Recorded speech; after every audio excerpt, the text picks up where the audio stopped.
প্রকৃতির দিকে তাকাইলে একটা ভালো লাগা তৈরি হয়। সেই দিন পৃথিবীতে সব জায়গায় সব মানুষ সকল প্রাণীদের মধ্যে এক অদ্ভুত ভালো লাগা তৈরি হয়েছে বলে যেই ভালো লাগার কারণ খোঁজা শুরু করেছে বিচক্ষণ মানুষেরা, যে কিছু একটা পৃথিবীতে ঘটেছে যার কারণেই আজকে পরিবর্তন, এটার কারণ খোঁজা শুরু করেছে। খ্রিস্টান পাদ্রীরা খুঁজতে শুরু করেছে এই লক্ষণের সাথে মিলে এমন একজনের আগমন পৃথিবীতে হবে, নিশ্চয়ই উনি আসছে, খোঁজ নিতে শুরু করেছে। শুধু মক্কা মদিনায় যারা, তারা তো দেখলই আব্দুল মুত্তালিবের নাতি হয়েছে, আব্দুল্লাহর ঘরে সন্তান হয়েছে, কাবার মূর্তিগুলো লুটিয়ে পড়েছে। সিরিয়ার লোকেরা দেখলো যে সেখানে অগ্নিকুণ্ড নির্বাপিত হয়ে গেছে, প্রাসাদের বড় বড় খিলানগুলো নিজে নিজে মাটিতে পড়ে গেছে। অবাক হয়ে তারা দেখছে যে এমন কিছু ঘটনা ঘটে যাচ্ছে যে পৃথিবীতে যেন একটা বিরাট কিছু পরিবর্তন হচ্ছে, আবার একটা ভালো লাগাও তৈরি হচ্ছে। সুবহানাল্লাহ। এই গবেষণা চলেছে দীর্ঘদিন। রাসূলুল্লাহ সাল্লাল্লাহু আলাইহি সাল্লাম জমিনের মধ্যে বেড়ে উঠেছেন, নিজের চরিত্র মাধুর্য প্রকাশ করেছেন। একটা সময় এসে ঘোষণা দিলেন, আনা নবিয়্যুন, আমি তোমাদের জন্য নবী হিসেবে আগমন করেছি বলে সুবহানাল্লাহ। এটা রাসূলুল্লাহর ঘোষণা ছিল একটা সময়ে এসে, কিন্তু আল্লাহ রাব্বুল আলামিন তাকে পাঠিয়েছেন নবী হিসাবে। কি হিসাবে? তিনি তো জন্ম থেকেই নবী, এটা আল্লাহর নির্ধারিত। কি বলেন এটা? কে না? কেন? কোন জন্ম? পৃথিবীর জন্ম না। আগেই গত জুমায় আলোচনা করেছে, রূহেরও একটা জগৎ আছে, সেখানে জন্ম। পৃথিবীতে হচ্ছে আগমন, কবরে হচ্ছে প্রস্থান, হাসরে উত্থান, এগুলো জন্ম না। জন্ম শুরুতে ওই যে আল্লাহ বলছেন যে আমি একদল মানুষ বানাবো, যখন তিনি আদমের পৃষ্ঠ থেকে ডান হাত দিয়ে একদল যুররিয়াত বের করলেন, রুহু বের করলেন, বাম হাত দিয়ে আরেকদল রুহু বের করলেন, তাদেরকে রুহের জগতে ছেড়ে দিলেন। সুবহানাল্লাহ। সেই থেকে আমার আপনার জন্ম হয়ে গেছে। রাসূলুল্লাহ সাল্লাল্লাহু আলাইহি সাল্লামের জন্ম তারও আগে। সুবহানাল্লাহ।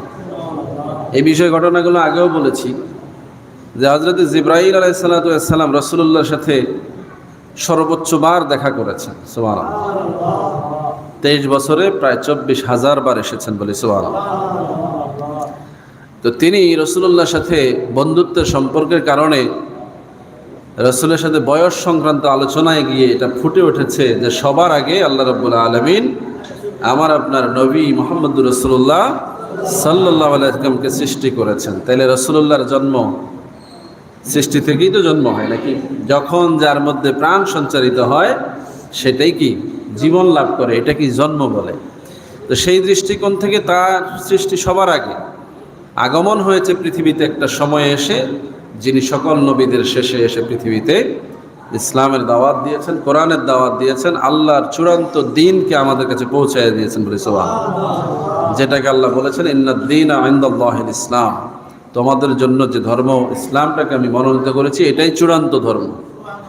এটাই কি চূড়ান্ত ধর্ম। এই চূড়ান্ত ধর্মের আগমন, এই চূড়ান্ত নবী, আল্লাহ বলছেন যে তিনি হচ্ছেন খাতামুন নবী। আল্লাহ নিজে বলছেন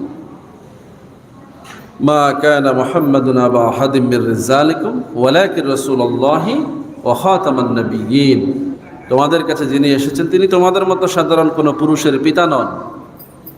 সুবহানাল্লাহ বলবেন না? রাসূলুল্লাহরও ছেলে ছিল কি না? ছেলে জন্মগ্রহণ করেছে, আবার ইন্তেকাল করেছে। তো সেই হিসাবে তিনি তো পুরুষের পিতাই বটে। কি বলে, ঠিক না? কিন্তু আল্লাহ বলছেন না, তিনি কোনো পুরুষের পিতা নন। তাহলে কি আল্লাহ সন্তান জন্ম অস্বীকার করছেন? না, আল্লাহ আমাদেরকে বলছেন যে তোমরা যেরকম সন্তানের বাবা, আমার এই নবী সেই রকম সন্তানের বাবা না, ওয়ালাকিন রাসূল আল্লাহ, বরং তিনি আমি আল্লাহর রাসূল বলি। সুবহানাল্লাহ। কিছু মূর্খ এখন তো বুঝাইছে, কারণ উনি আমাদের মতোই মাটির মানুষ, সাধারণ মানুষ, বলে না, নাউজুবিল্লাহ। আল্লাহ বলছে কি, তোমাদের মতো যদি হইতো তাহলে সন্তান হওয়ার পরে তিনি তোমাদের মতোই পুরুষের পিতা হওয়ার কথা, কিন্তু আল্লাহ বলছেন যে না, তিনি তোমাদের মতো কোনো পুরুষের পিতা নন, বরং তিনি রাসূলুল্লাহ। সুবহানাল্লাহ। তাই শেষ না, বরং বলছেন ওয়া খাতামুন নবিয়্যিন, তিনি সকল নবীদের শেষ নবী বলি। সুবহানাল্লাহ। উম্মতের জন্য যে মাসটি আসে সে মাসটির নাম কি? রবিউল আউয়াল মাস। রবিউন শব্দের অর্থ হচ্ছে বসন্ত, আউয়াল মানে প্রথম। রবিউল আউয়াল মাসের অর্থ হচ্ছে প্রথম বসন্ত। বসন্ত তো আমরা বুঝি নাকি? বসন্তকাল কি? বসন্তকাল কাকে বলে? যেই মাসে প্রকৃতির মধ্যে সবচেয়ে বেশি সৌন্দর্য থাকে। এক কথায় জবাব, ফুল ফল পাতা সব কিছু নতুনভাবে সাজতে থাকে। এই সময় পৃথিবী অনেক সজীব থাকে, বৃষ্টি থাকে, আবহাওয়া ভালো থাকে। এই সব মিলিয়ে এটা বসন্তের প্রথম প্রহরটাকে আমাদেরকে মনে করায় দেয়। বলি সুবহানাল্লাহ। আল্লাহ রাব্বুল আলামিন এই মাসটাকে রবিউল আউয়াল কেন বললেন? এই পৃথিবী তো এমন সাজানো ছিল না। এই পৃথিবীটা একটা সময় ছিল পানি, শুধুই পানি আর পানি। দীর্ঘ সময় ধরে আল্লাহ রাব্বুল আলামিন এই পানির মধ্যে ঢেউ দিলেন। ঢেউ, প্রচণ্ড ঢেউয়ের কারণে তৈরি হলো ফেনা। কি ফেনা? ফেনাও ছিল দীর্ঘদিন পানির উপরে। ফেনা, ফেনাগুলোকে দীর্ঘদিন ধরে আল্লাহ রাব্বুল আলামিন প্রক্রিয়াজাত করার পরে এই ফেনা থেকে হলো জমিন। কি জমিন? সাধারণ জমিন। ফেনা থেকে তৈরি পাথরের জমিন, যেই জমিনের কোনো সৌন্দর্য ছিল না। এই জমিনে কোনো ফুল ফসল গাছপালা তরলতা কিছুই ছিল না। এটা একটা নিরেট জমিনই ছিল। ফেনার মধ্যে কোনো কিছু হয়ও না। হয় সাগরের পাড়ে দেখবেন ফেনা জমে, বরং এগুলোর কারণে আরো গাছপালা নষ্ট হয়, লবণাক্ত ফেনার কারণে। আল্লাহ জমিন বানাইলেন। জমিন বানিয়ে আল্লাহ রাব্বুল আলামিন এবার জমিনকে কিভাবে সাজাবেন এই চিন্তা করলেন। সুবহানাল্লাহ। আল্লাহ চাইলেন যে জমিনের মধ্যে বসবাস করার জন্য একদল প্রাণী সৃষ্টি করবেন। এই সৃষ্টির চিন্তা থেকে আল্লাহ রাব্বুল আলামিন প্রথমেই জিন জাতিকে জমিনে পাঠাইলেন। কোন জাতিকে? জিনেরা জমিনে আসলো। জিন জাতিরা জমিনে দীর্ঘ সময় ধরে বসবাস করল। এই জমিনকে তারা আরো নষ্ট করে ফেলল, বিষাক্ত করে ফেলল। নিজেদের মধ্যে ঝগড়া, হানাহানি, মারামারি, কাটাকাটি, লুটতরাজ যা আছে জিনেরা সব এমন পর্যায়ে নিয়ে গেল যে আল্লাহ রাব্বুল আলামিন তাদেরকে গজব দিয়ে ধ্বংস করে দিলেন। এবার আল্লাহ চাইলেন জমিনের মধ্যে মানুষ পাঠাবেন। কি পাঠাবেন? আল্লাহর পরিকল্পনায় সবই আছে, কিন্তু আল্লাহ ধারাবাহিকভাবে এই জমিনকে কিভাবে প্রস্তুত করছেন। মানুষ পাঠাবেন। তো ফেরেশতাদের সামনে প্রস্তাব রাখলেন, কেমন মানুষ বানাবেন? ইন্নী জাআইলুন ফিল আরদি খলিফা। ফেরেশতারা বলল, ওই আগের অভ্যাস মতো আল্লাহ এগুলো তো ওই রকমই হবে। ক্বালু আতাযালু ফিহা মান ইউফসিদু ফিহা ওয়া ইয়াসফিকুদ দিমা। এরাও তো জমিনের মধ্যে মারামারি করবে, রক্তারক্তি করবে। কোন অভিজ্ঞতা? ওই যে আগে জিনেরা করছে। ফেরেশতাদের আপত্তি হলো, এরাও এটাই করবে, বাদ দেন, আমরাই তো আছি, আমরা তো ভালো। ওয়া নাহনু নুসাব্বিহু ওয়া নুকাদ্দিসু লাক। আমরা তো আপনার প্রশংসা করি, আপনার শুকরিয়া আদায় করি, আপনার পবিত্রতা বর্ণনা করি, আমরাই তো আছি। আল্লাহ রাব্বুল আলামিন বললেন, ইন্নী আ'লামু মা লা তা'লাম। সুবহানাল্লাহ। আমি যেটা জানি সেটা তোমরা জানো না। তো আল্লাহ কি জানেন? আল্লাহ যেটা জানেন, যেটা করবেন, সেটা আল্লাহ আগেই স্থির করে রেখেছেন। আল্লাহ রাব্বুল আলামিন এই সিদ্ধান্ত দেওয়ার পরে এবার জমিনে মানুষ পাঠাইলেন। ধরেই কি মানুষ পাঠাই দিলেন? আদমকে বানাইলেন, ফেরেশতাদেরকে দিয়ে সেজদা দেওয়াইলেন, জান্নাতে থাকার জন্য আদেশ দিলেন। কোথায়? জান্নাতে। জান্নাত থেকে আবার পৃথিবীতে। এখানে ভিন্ন ভিন্ন ঘটনা আছে, আমি মূল কথায় যেতে চাচ্ছি। নবী আদম পৃথিবীতে আসলেন, মা হাওয়া সহ জমিনের মধ্যে দীর্ঘ সময় ওনারা বিচ্ছিন্ন ছিলেন, পরবর্তীতে একত্রিত হলেন। মানব সৃষ্টির প্রক্রিয়াটা আল্লাহ রাব্বুল আলামিন এই ধারায় শুরু করলেন। আদম হাওয়ার মাধ্যমে পৃথিবীতে মানব বংশ বিস্তার শুরু করলেন। সুবহানাল্লাহ। এভাবে পর্যায়ক্রমে হাজার হাজার বছর গেল, হাজার হাজার লক্ষ লক্ষ নবী রাসূলরা আসলো, উম্মতের পর উম্মত গেল।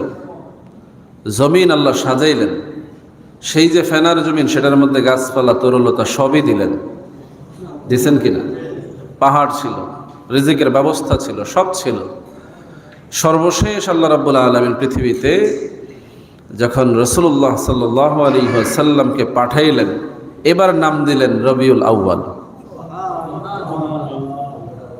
পৃথিবীতে এর আগে কি বসন্ত ছিল না? গাছপালা ছিল না? ফুল পাখি ছিল না? তো আল্লাহ তো এর আগে এটা বলেন নাই, এখন কেন বললেন? সুবহানাল্লাহ বলবেন না? কারণ আল্লাহ রাব্বুল আলামিনের পরিকল্পনায় ছিল যে সব শেষে আমি এমন একজনকে পাঠাবো যার আগমনের দ্বারা পৃথিবীতে সত্যিকার অর্থে বসন্ত আসবে বলি সুবহানাল্লাহ।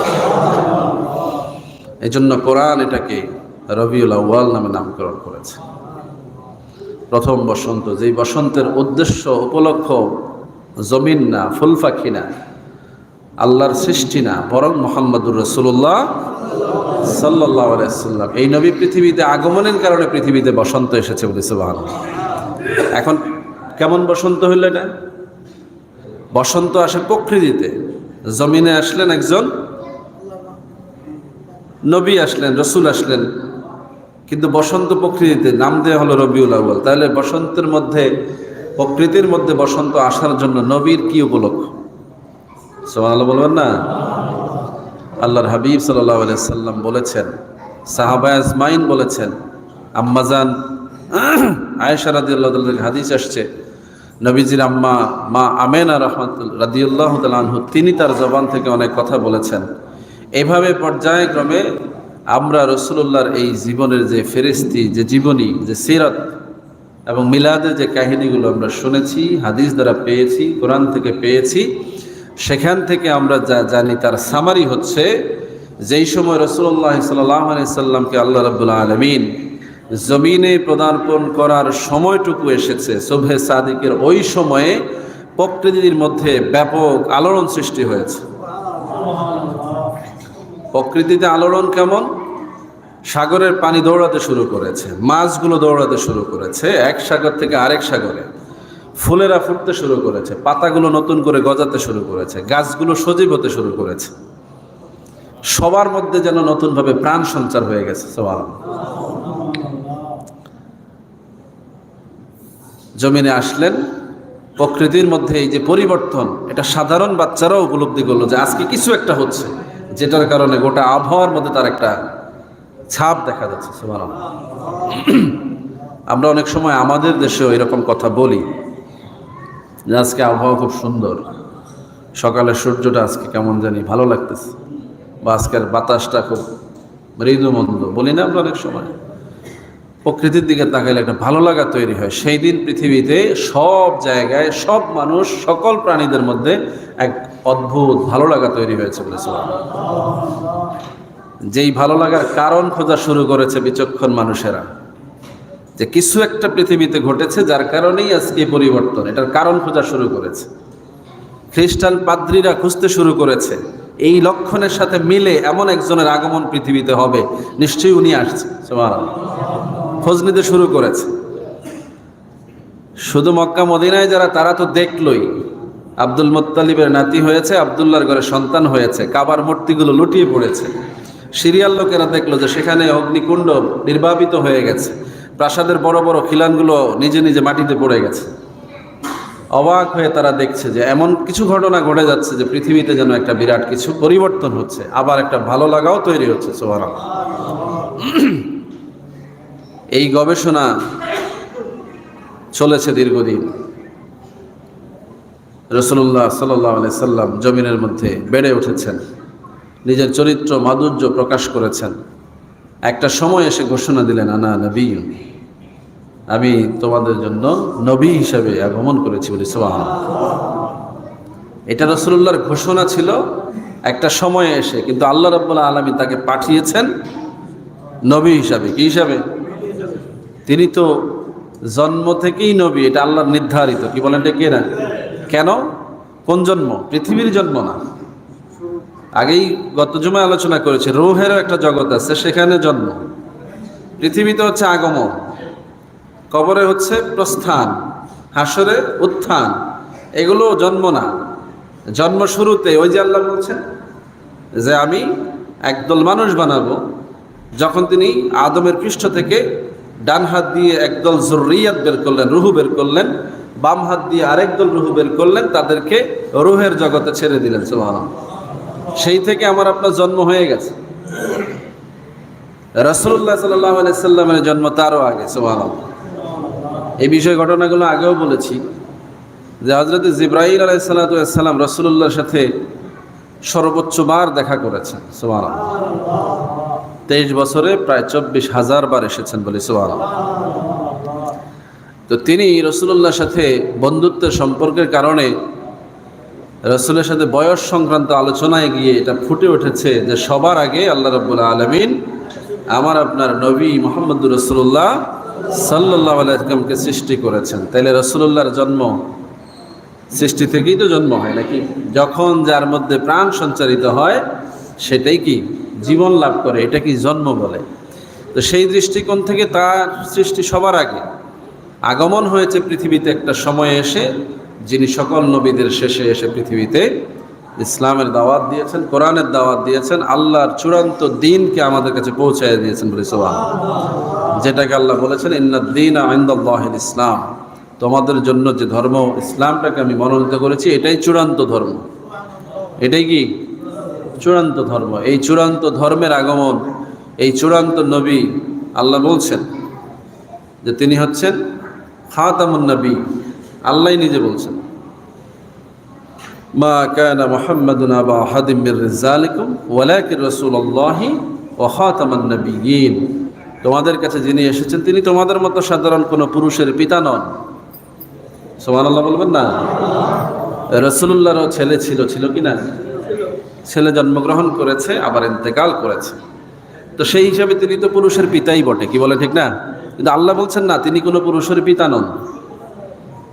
তাইলে কি আল্লাহ সন্তান জন্ম অস্বীকার করছেন? না, আল্লাহ আমাদেরকে বলছেন যে তোমরা যেরকম সন্তানের বাবা, আমার এই নবী সেই রকম সন্তানের বাবা না, ওয়ালাকিন রাসূল আল্লাহ, বরং তিনি আমি আল্লাহর রাসূল বলি। সুবহানাল্লাহ।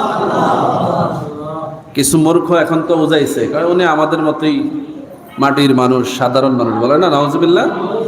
আল্লাহ বলছে কি, তোমাদের মতো যদি হইতো তাহলে সন্তান হওয়ার পরে তিনি তোমাদের মতোই পুরুষের পিতা হওয়ার কথা, কিন্তু আল্লাহ বলছেন যে না, তিনি তোমাদের মতো কোনো পুরুষের পিতা নন, বরং তিনি রাসূলুল্লাহ। সুবহানাল্লাহ। তাই শেষ না, বরং বলছেন ওয়া খাতামুন নবিয়্যিন, তিনি সকল নবীদের শেষ নবী বলি। সুবহানাল্লাহ। তাইলে মানুষের মধ্যে যে গুণাবলী আছে, রাসূলুল্লাহর মধ্যে যদি সেই গুণাবলী থাকেও তারপরও তিনি আমাদের মতো নন। এটা আল্লাহর কথা। কার কথা?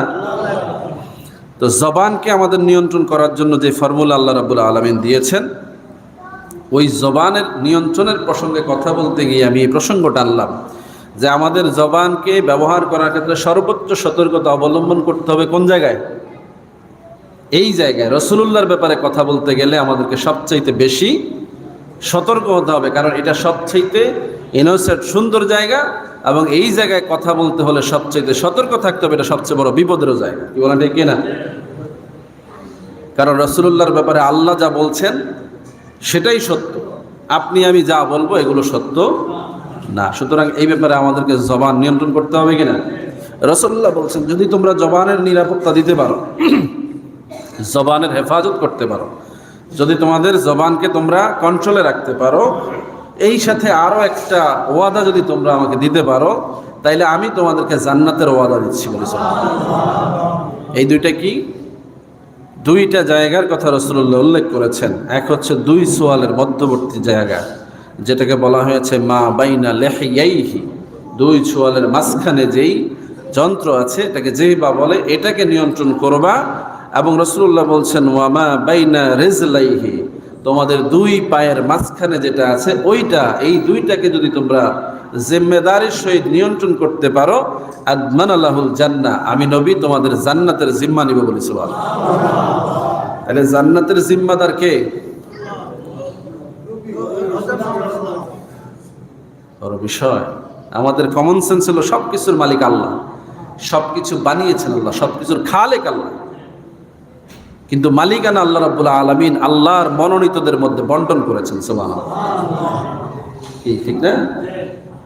সেই মালিকানা কখনোই রবুবিয়তের মালিকানার সাথে শামিল হবে না, কিন্তু মালিকানার ক্ষেত্রে জান্নাতের মালিকানা আল্লাহ নবীকে দিয়েছেন বলি সুবহানাল্লাহ। নবীর ইজাজত ছাড়া, নবীর সিদ্ধান্ত ছাড়া, সুপারিশ ছাড়া কেউ জান্নাতে যেতে পারবে। এই জন্য জবান দিতে বড় সাবধান। আপনি আল্লাহকেই বলছেন মালিক, এটা হচ্ছে রব হিসাবে তিনি মালিক, তিনি খালেক, কিন্তু জান্নাতের জিম্মাদার যদি নবী হন তাহলে মালিকানা কার হাতে? নবীর হাতে। তিনি যদি অনুমতি না দেন, তিনি যদি সুপারিশ না করেন, আপনাকে যদি এই জিম্মাদারি না ছাড়েন, তাহলে আপনাকে এই জিম্মা আল্লাহ রাব্বুল আলামিন বোঝায় দিবেন না। কারণ আল্লাহ তো ওয়াদা করেছেন, নবী আপনার ছাড়া, আপনার ওসিলা ছাড়া, আপনার নির্দেশনা ছাড়া, আপনার উম্মত ছাড়া কাউকে আমি জান্নাতে যেতে দিব না। সবার আগে জন্য জান্নাতে যাবে কারা? নবীর সুপারিশ প্রাপ্ত উম্মতেরা। সুবহানাল্লাহ। এই জন্য জবানটা নিয়ন্ত্রণ করতে বলেছেন কে? নবীজি মুহাম্মদুর রাসূলুল্লাহ। আপনার এই যে দুই পায়ের মাঝখানে কি আছে? হ্যাঁ, ফুরুজ, কামনা বাসনা পূরণ করার একটা বিশেষ যন্ত্র আছে, কি বলেন ঠিক না?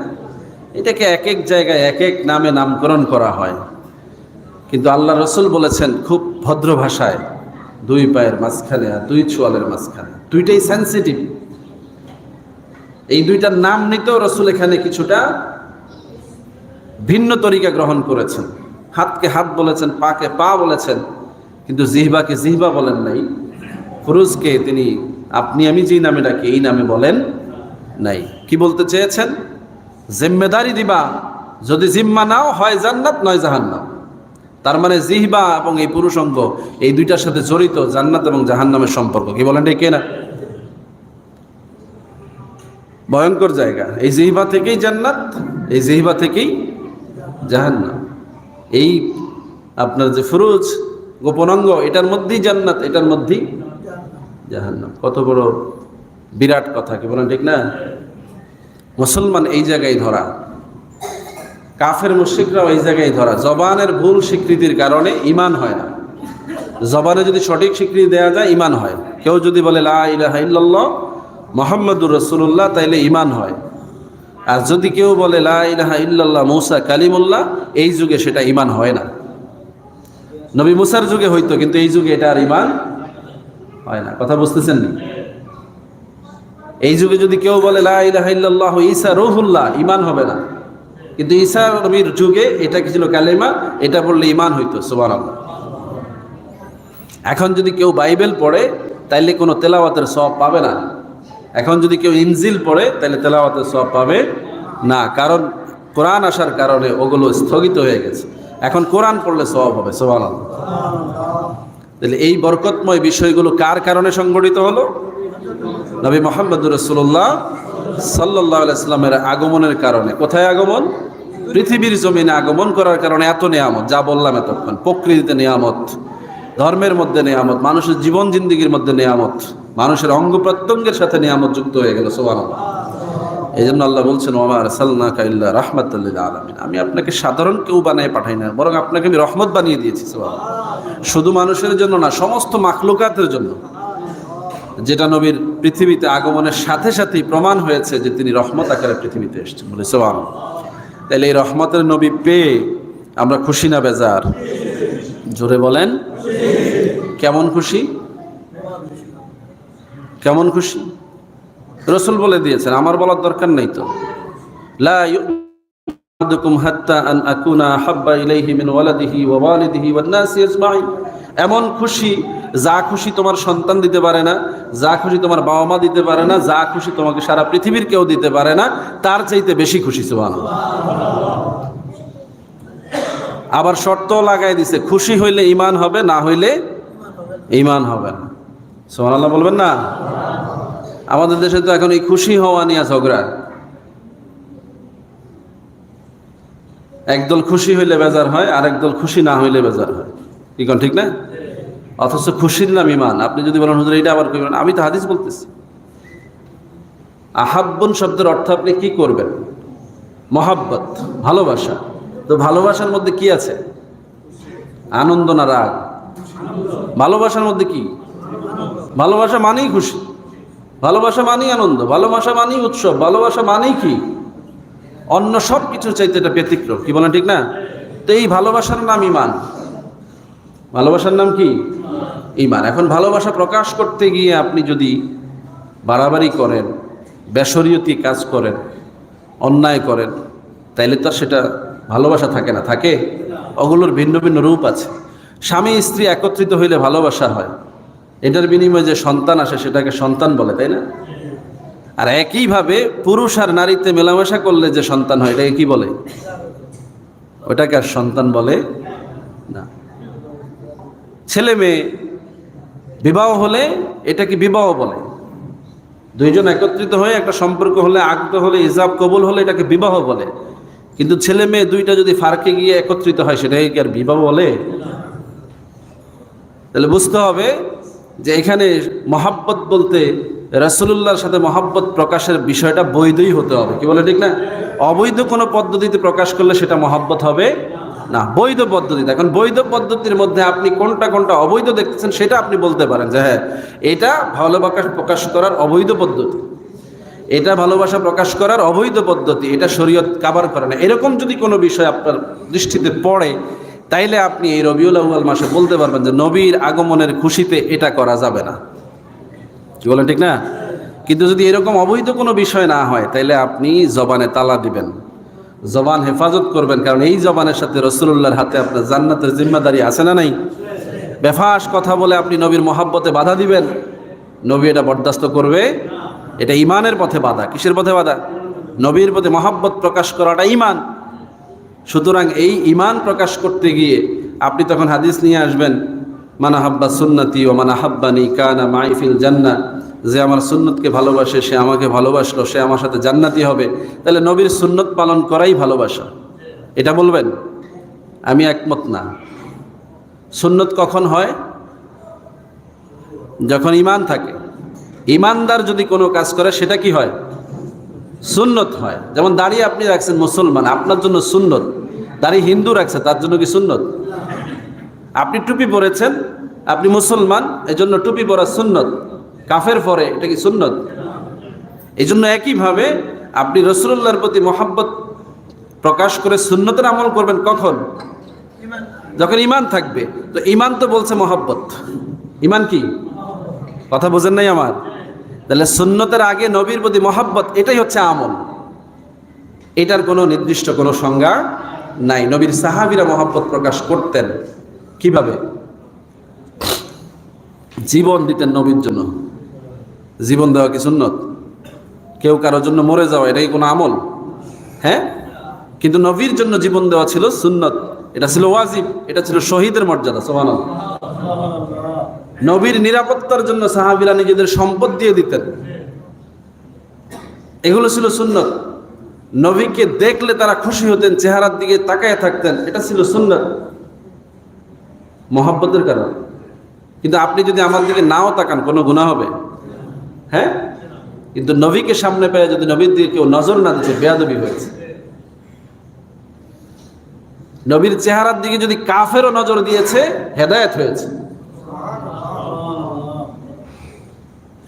এভাবে অনেক হাজার হাজার উদাহরণ আছে। মহব্বত প্রকাশ করার কোনো সুনির্দিষ্ট তরিকা নাই। একটাই বলেছি, যদি কোনো অবৈধ পন্থা হয় তাইলে শুধু সেটাকে নিষেধ করা যাবে, নাইলে নবীকে মহব্বত প্রকাশ করার বৈধ সব পন্থা জায়েজ। কথা বুঝতেছেন কিনা? এজন্য দলিল খোঁজা লাগবে না। দেখেন, একটা উদাহরণ দিয়ে, হাজার হাজার দিতে পারবো না, সময় নেই, সময় অলরেডি শেষ। এখনকার যুবকেরা ফেসবুকে স্ট্যাটাস দেয় লা ইলাহা ইল্লাল্লাহু মুহাম্মাদুর রাসূলুল্লাহ, দেয় না? নবীকে মহাব্বত করে তারা একটা স্ট্যাটাস দিল, এক লাইন লিখলো, মুহাম্মদ সাল্লাল্লাহু আলাইহি সাল্লামের নামে শুভেচ্ছা দিল, ঈদে মিলাদুন নবী আসছে, একটা শুভেচ্ছা দিল, ফোর্স দিল। এখানে মহাব্বত আছে না নাই? আছে। নবীর সাহাবীদেরকে এই সুযোগ ছিল? ওনারা কি মোবাইল ব্যবহার করতো? ওনারা কি ফেসবুকে লিখতে পারতো? এখন আপনি কি বলবেন যে এটা ঠিক হবে না, এটা জায়েজ না, এটা দলিল নেই, বলবেন? এরকম কিছু বিষয় আছে জগতে, যেই বিষয়গুলো আপনি নবীর যুগে, সাহাবীদের যুগে পাবেন না, কিন্তু এটা দিয়ে প্রকাশ করলে এই যুগে এটা জায়েজ হয়। আমি বলছি না যে না জায়েজ কোনো কাজের আমি সাফাই গাইতেছি, আমি বললাম এরকমও যদি কোনো বিষয় আপনার সামনে আসে, তাও তো আপনি নিষেধ করতে পারবেন না। কি বলেন, ঠিক না? আজকাল পোলাপাইন বাবা মাকে ভালোবাসে, ফোন করে মোবাইল দিয়ে বলে মা তোমাকে ভালোবাসি। আগের যুগে এটা সম্ভব ছিল? এই ভালোবাসার কথা বলতে হলে বাড়িতে আসা লাগতো কি না? তা এখন যদি মোবাইলে বলে তাহলে আপনি কি বলবেন যে না হইতো না? বলবেন? মেনেই তো নিচ্ছেন, বাপ মা মেনে নিচ্ছে না।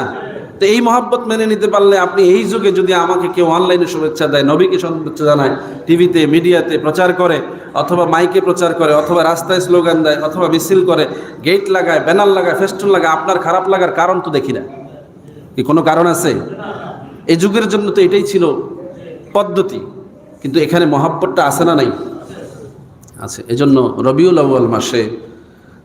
আউয়াল মাসকে মোকাররাম হিসাবে, সম্মানিত মাস হিসাবে, রসুল্লাহর আগমনের মাস হিসাবে, রসুলের মিলাদের খুশিতে আমার উম্মতের যুবকেরা, সমাজের মানুষেরা যদি কোনো আয়োজন করে, আপনারা শুধু খেয়াল রাখবেন এতে অবৈধ কিছু আছে কিনা, শরীয়ত বিরোধী কিছু আছে কিনা, এছাড়া বাকি সব অনুমোদন দিবেন।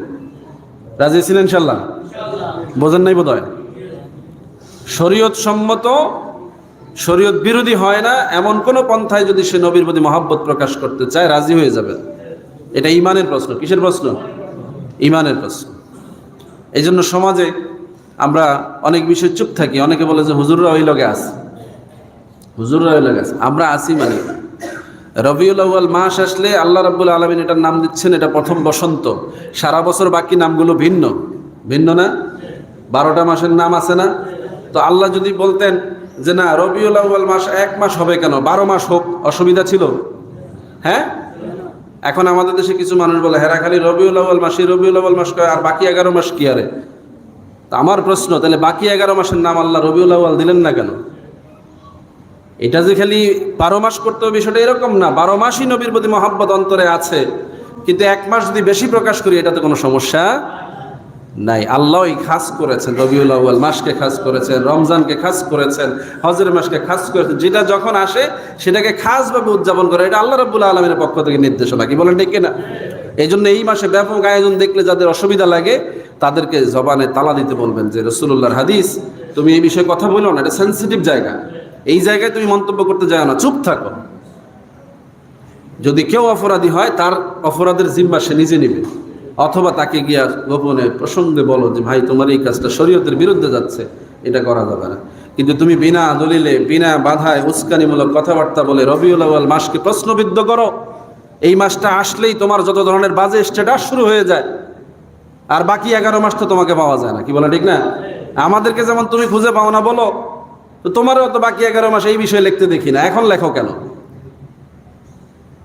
আমরা যদি 12 মাসই তোমাদের এই রবিউল আউয়ালের দাওয়াত দিতে থাকি, তোমাদের মাথা গরম হয়ে যাবে, তোমরা কোনো ওসিলা খুঁজে পাবে না, একটা আয়োজনও করতে পারবে না, সারা বছর শুধু এই আয়োজনই করা লাগবে। কারণ রবিউল আউয়াল মাস, মিলাদুন নবী যদি সামনে আসে, অন্য কোনো আয়োজন করা যাবে না। যাবে? প্রসঙ্গটা বোঝেন নাই বোধহয়, শক্ত ফতুয়াটা বুঝে নেন।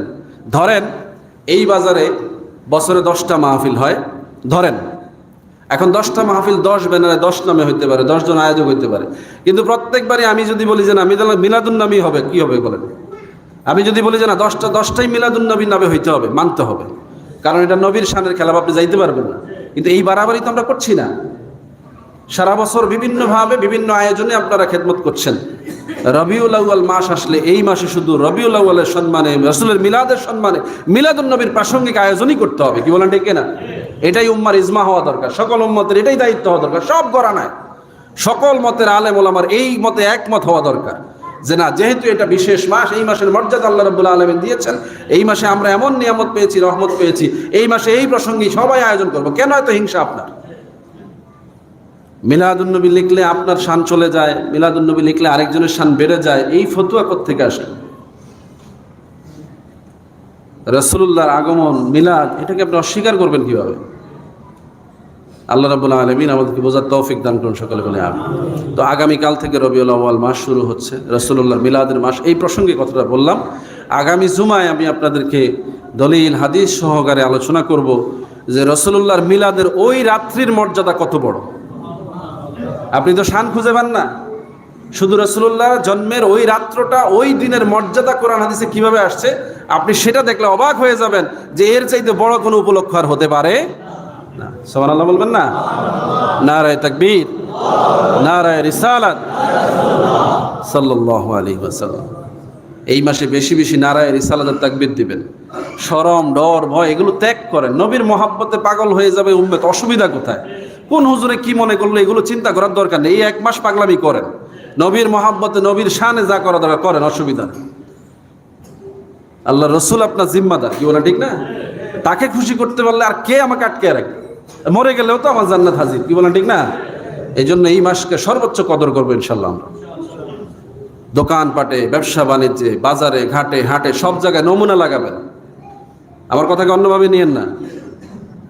স্বাধীনতা দিবস আসলে আইন করা আছে সবার জায়গায় পতাকা লাগাইতে হবে, আছে না? কেন? কারণ রাষ্ট্রীয় দিবস, ওই দিনের কর্মসূচি সবাইকে পালন করতে বাধ্য করা হয়। এখন রবিউল আউয়াল মাস উম্মতের শ্রেষ্ঠ মাস, সবার আনন্দের মাস। এই মাসে সবারই একটা সিম্বল থাকা দরকার, কি বলে ঠিক না?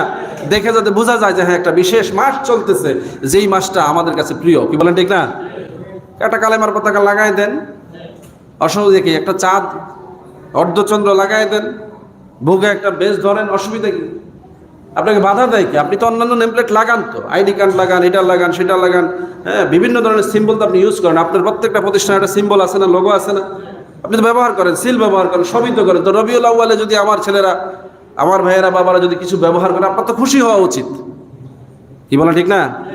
এই জন্য এই মাসের কদর করবেন। বাড়ি ঘরে যেন এরকম নমুনা বোঝা যায়, বাচ্চারা যেন বুঝে যে এটা রবিউল আউয়াল মাস আসছে, নবীর মিলাদের মাস আসছে, ওদেরকে এই মাসে বিশেষ উপহার দেন। এই ধরনের সিম্বলিক বিষয় দেন না, অসুবিধা কি? সারা জীবন তো বহু কিছু কিনে দিলেন তাকে, নবীর মহাব্বতে একটা কিছু দেন না যেটা দেখে সে বুঝবে যে আপনি নবীর মহাব্বতে তাকে দিয়েছেন। আরে ভাই, ছোট ছোট এই বিষয়গুলো যে কত দাম হবে, আপনি যদি সত্যিকার অর্থে নবীওয়ালা হন, আপনি চোখ বন্ধ করে দেখেন যে নবী কত খুশি হচ্ছে মদিনায় বসে বসে, যে বাগরা বাজারে আমার এক ইমাম আমার পক্ষে ভালোবাসা প্রকাশ করতেছে। আপনি কিভাবে মূল্যায়ন করবেন এটা, যেটার বিনিময়ে জান্নাত হয়, যেটার বিনিময়ে ঈমান হয়? আপনি এখানে কি ফর্মুলা দিবেন আমাকে বলেন?